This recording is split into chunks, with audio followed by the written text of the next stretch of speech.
235 minutes. 3h30 de queue. Fan de cristal. Sous l'océan.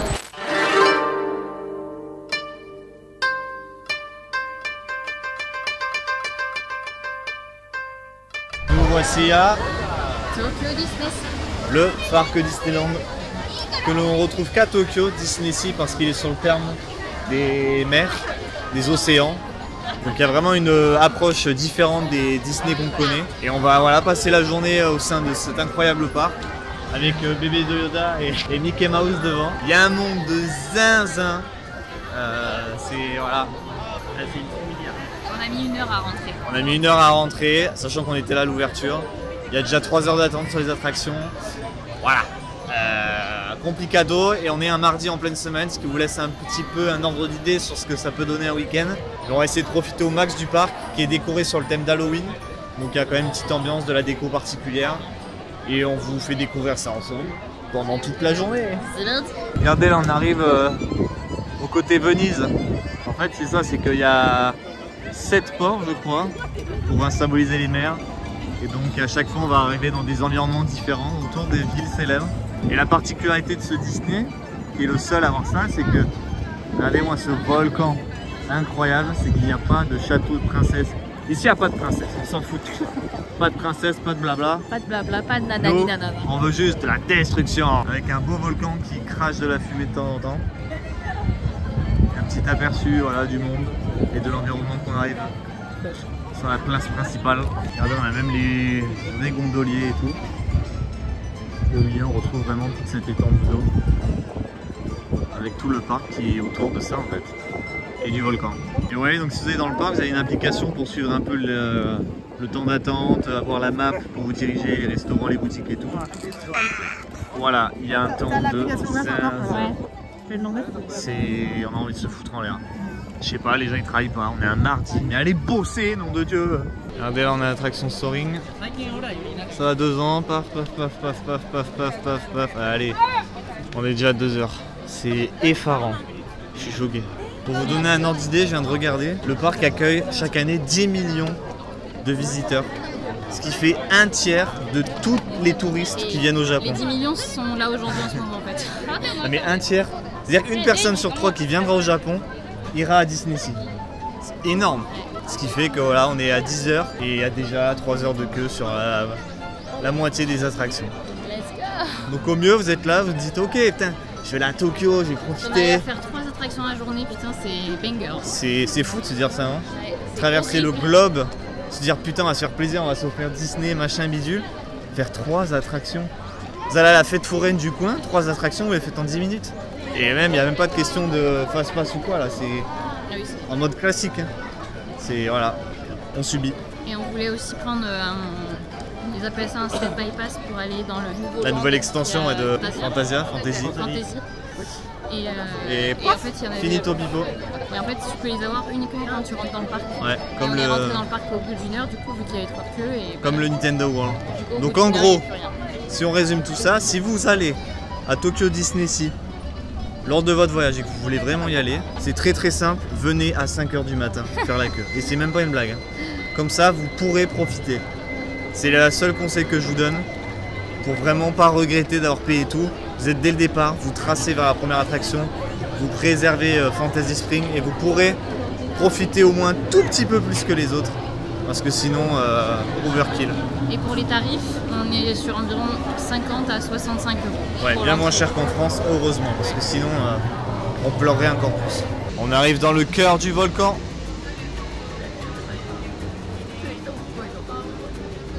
Tout l'univers est inspiré autour de Jules Verne. Regardez en bas, on a le Nautilus, Neptune, machin. Et là, on est dans le volcan, quoi.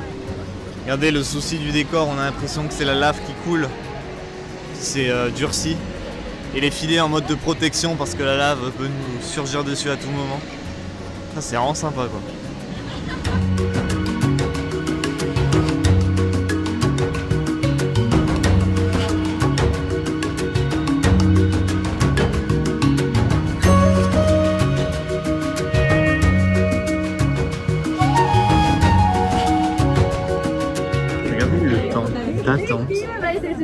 des attractions.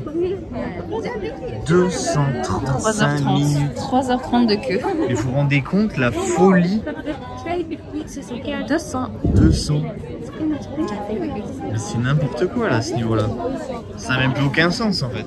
On s'apprête à rentrer dans le temple du crâne de cristal. Normalement, dedans, il y a plus de 5 minutes d'attente. 5 minutes? Bon, ça va. Ça fait 2 heures qu'on attend. Donc l'attraction Indiana Jones, elle a intérêt d'être comme ça parce que nous pensions commencer l'attraction. Non, non, non, José. Tu ressors et tu fais tout ça pour revenir ici et refaire le même schéma. Tu le vis comment? Jour 45. Ça fait exactement 2 heures qu'on fait l'attente dans l'attraction Indiana Jones. C'est long, c'est long, c'est long. Et on n'y est toujours pas. On est dans le temple cette fois-ci. Mais il y a encore de la queue qui continue là-haut. C'est sans fin. Sans fin. On y arrive enfin. Après 3 heures d'attente et de souffrance. C'est parti pour faire Indiana Jones et le crâne de cristal. J'en peux plus, ça fait 3 heures.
Alors t'en as pensé quoi de Indiana Jones? Bah, l'attraction elle est bien, il y a des beaux décors à l'intérieur. Ouais. Bon, après moi ça va pas, enfin c'est pas assez à sensation pour moi. Ah non, c'est immersif, Voilà. c'est pas à sensation. Mais c'est que en gros vous êtes dans une Jeep et vous allez... Il n'y a aucun looping ici, je te le dis d'avance. Mais sinon Vous êtes, les décors sont ouais. très beaux. C'est vraiment très sympa. À voir dedans, c'est hyper détaillé, il y a plein de petits détails, donc franchement, on kiffe. Il y a Abou le singe. Choc bar Abou. Il a filé à l'occasion. Et là on arrive à D'Aladin. le monde d'Aladin. Magic Lamp Theater. On va voir pour essayer de manger, je dis bien essayer parce que la Casbah, ouais. Il y a du monde, mais tellement de partout que même pour manger, c'est compliqué quoi. Flying Carpet Curry. On va repartir sur le Korokubiri de la Casbah d'Aladin. On y arrive. Chicken Curry Tandoori Naan. C'est la pause. On se retrouve après manger. Cette fois on fait la queue pour le Raging Spirits. qui est apparemment une attraction qu'on a à Disneyland Paris. Moi je l'avais jamais faite perso. Et c'est un peu une petite attraction à sensation cette fois pour le coup. Un petit rail en mode chariot de mine, mais c'est pas le train de la mine. Le chariot de mine avec un looping à 360, ce qui est la particularité. Donc on continue de faire la queue, là on en a pour au moins 2 heures. On espère que ça va avancer. On s'est séparé avec Lucas et Léa qui sont allés faire, comment elle s'appelle déjà? J'ai encore oublié. Soaring. Ouais, Soaring, qui est une autre attraction. Elle, il y a 3 heures de queue. Et on verra peut-être pour la faire après, voir comment on se dispatche. Mais bon, donc il y a vraiment encore énormément de queue. Et ce qui est chiant, c'est qu'en fait, tout se passe via l'application. Donc on peut voir un peu les temps d'attente, se repérer sur le plan. Mais il y a tellement de monde que tous les réseaux saturent. Donc vous n'avez pas de 4G, pas de 5G. L'application, elle fait que de bugger, elle n'est pas actualisée. Et le dernier truc hyper relou, c'est qu'évidemment, quand on vient nous, il faut que l'attraction sans voyage au centre de la Terre soit... Elle est fermée pendant une semaine au moins. Et c'est un peu l'attraction principale du parc. Parce que c'est l'attraction qui est dans le volcan, donc c'est vraiment le main truc. Ce qui fait qu'en fait, comme il n'y a pas cette attraction, tous les gens sont dispatchés sur les autres. Et donc on a des temps d'attente qui sont faramineux, plus que d'habitude malheureusement. Donc on subit avec, mais nous et notre chat légendaire comme d'hab, on subit. Donc ouais, si on a un conseil à vous donner... Ne venez pas. C'est vrai. Prenez un fast-pass. Ouais. Dépensez toute votre thune, tant pis. Parce que ici le fast-pass c'est à l'attraction, c'est pas le parc. Donc je sais plus combien ça coûte. Il disait 15 € par attraction. Ouais voilà, ça fait quand même ça fait mal au cul je trouve. C'est pour ça que nous on l'a pas pris.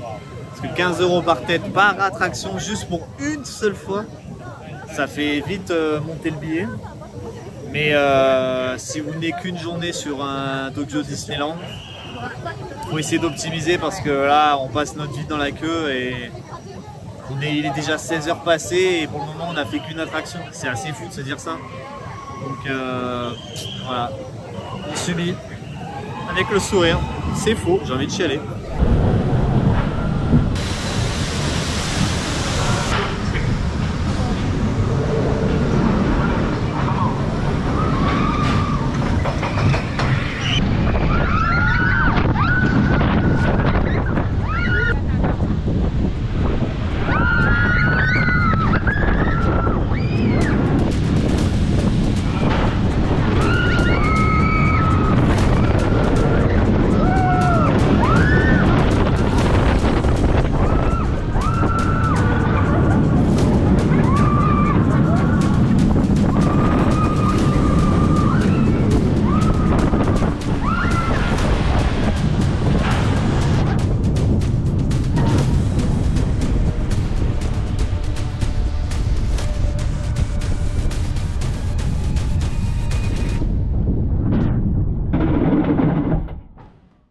Bon voilà, l'attraction faite en 1 h 50 d'attente. Wouhou! Bon, elle était sympa mais courte. Ouais, trop courte. Mais le petit 360 nous a réveillés, le petit looping.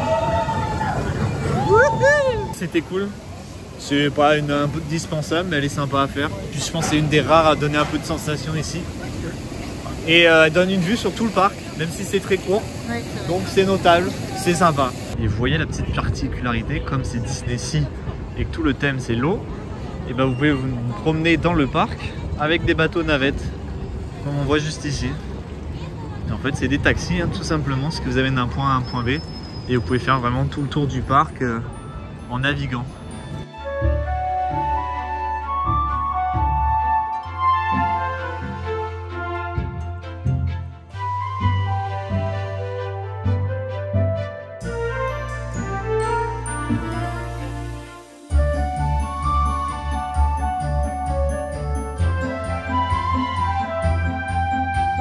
On est tout en haut d'un château, on ne sait pas lequel. Du château Renaissance me semble, et regardez ça, la vue sur le bateau. La tour de la Terreur derrière. Le Titanic au loin là-bas. Pas sûr que ce soit le Titanic d'ailleurs, je dis peut-être des bêtises. Perce pas. Le Columbia peut-être. Avec les Columbia ouais. Et toute la baie Venise. On voit encore une fois la continuité de l'eau présente partout. C'est incroyable, de nuit avec les illuminations, c'est vraiment très sympa. Et derrière on a le volcan. On a investi. Le volcan, on a assiégé le château. Exactement. C'est super vivant comme ça.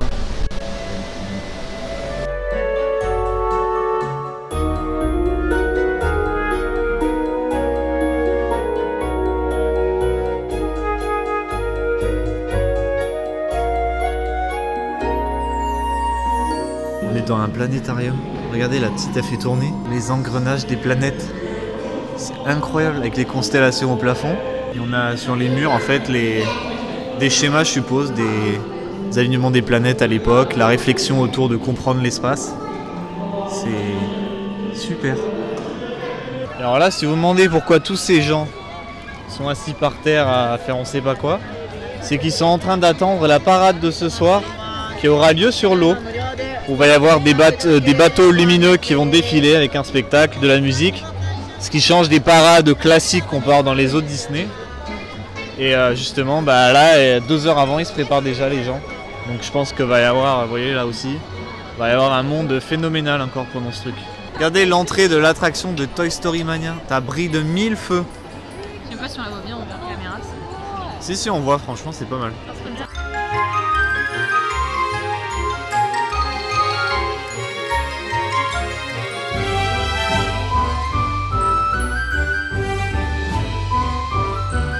On est dans le royaume de Triton, dans la petite sirène. C'est incroyable. C'est magnifique, c'est hyper lumineux, coloré. On est sous l'eau quoi, t'as capté? Sous l'océan.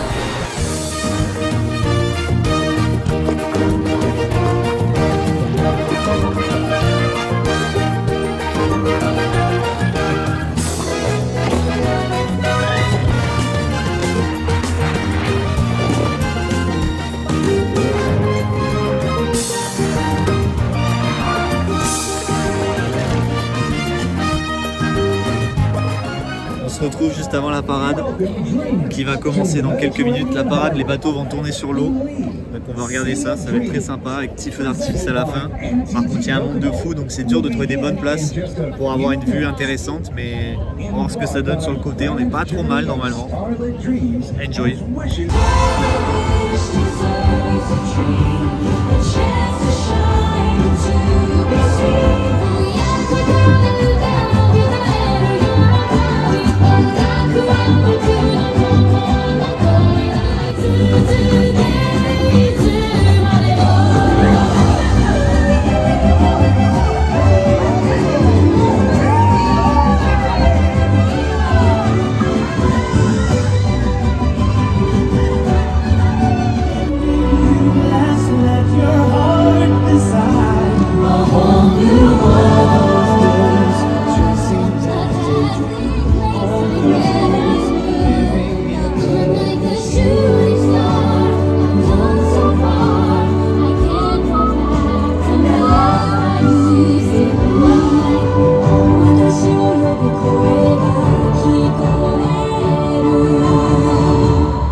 On se retrouve après la parade qui était vraiment très sympa. Ouais, très belle. Franchement, je regrette pas de tresser. Et ce qui est vraiment sympa, c'est qu'au-delà d'être sur des bateaux, ce qui change, c'est qu'il y a un vrai travail sur les façades au niveau des jeux de lumière et sur le volcan.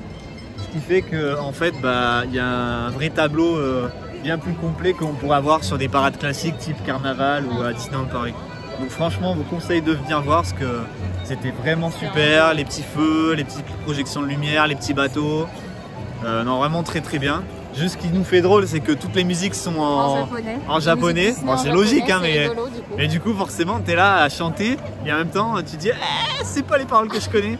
Mais non, vraiment très cool à faire, donc on le recommande. C'est vraiment un indispensable. 19h20 tous les soirs, restez connectés. Les soucis du détail, regardez dans le monorail.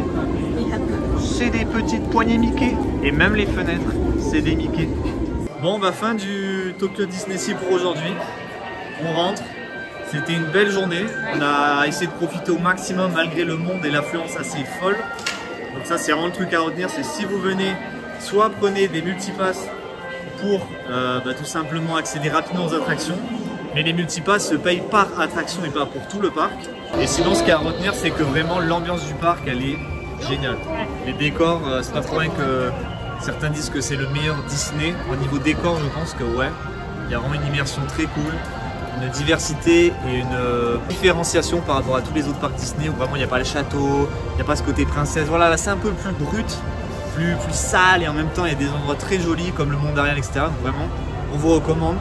Et pour les attractions, malheureusement comme il y a beaucoup de monde aujourd'hui, le centre de la Terre était fermé. On a eu des queues phénoménales, ce qui fait qu'on a fait que 2 attractions en une journée, ce qui est ridicule. Mais on a au moins découvert tout le parc, nous ce qui nous semblait être important vu qu'on venait qu'une journée. Donc soit venez sur plusieurs jours, Au moins 2 jours. Je pense. soit 2 jours, soit voilà, vous payez les tickets, vous bombardez et à voir ce que vous souhaitez. Plus découvrir l'environnement du parc ou faire des attractions. Même si c'est sûr que quand on vient à Disney, on vient pour l'ambiance Disney. Et la parade, évidemment, à faire. J'espère que vous aimerez ce petit serre-tête. Notez-le sur 10 dans les commentaires. Je m'appelle Grou. On vous dit à la prochaine pour une nouvelle vidéo. Mais restez connectés, le Japon, c'est jamais fini. Ciao!